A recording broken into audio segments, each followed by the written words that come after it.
The threat of tornadoes has been looming all day here in southeast Texas.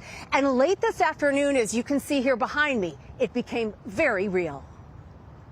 A tornado cut a path through the community of Pasadena outside Houston late this afternoon, crumbling buildings like this gym and cutting power lines in some areas. Like chaos and very loud.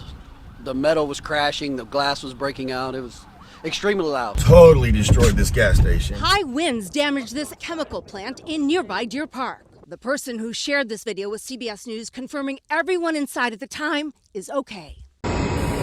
Sirens warned of the approaching storm as residents were urged to take shelter. Strong winds flipped over trucks and flooded streets in other parts of the Houston area. Emergency officials were out in full force to rescue people from the fast-rising water. The same system stretching from the Gulf Coast to New England, enveloping parts of Tennessee with thick fog, and dumping snow from Oklahoma to Vermont.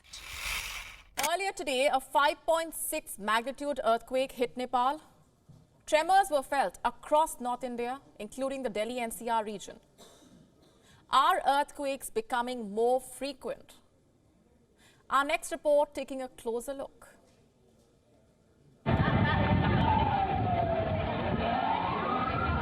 On the 18th of January, a magnitude 7 earthquake struck off Indonesia's Sulawesi island.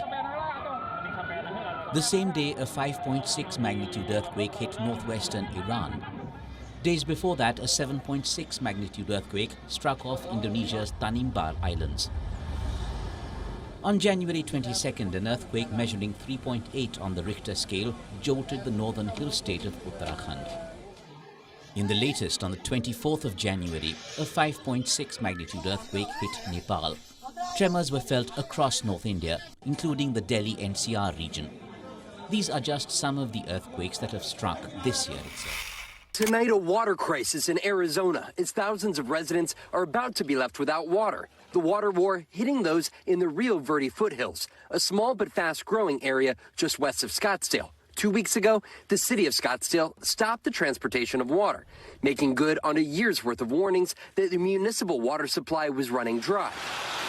About 500 homes, including some mid-construction, now counting down the days until their water runs out. Within a matter of days, our water tanks at our homes will be dry. Scottsdale had been warning residents that the supply of water brought in by tankers could be cut off, noting developers of Rio Verde bypassed a state law, which on the books would have required them to prove a guaranteed supply of water for the next 100 years. But the supply of water in the greater area continues to drop. A decades-long drought, depleted groundwater sources, and reservoirs at record lows, leaving Rio Verde foothills an unincorporated town without its own supply of water, high and dry. I'm in Kampung Contoh in central Johor, one of the villages that has been worst hit by the floods. And over the last 3 days, there has been heavy, continuous rain in central and eastern parts of Johor, and has led to many villages across the state being hit by floods. And the water level is already a third day, and the water level is still rather high. It's still at the knee. And the damage to property and to valuables is very apparent. So behind me, there's a motorcycle that is really fully submerged.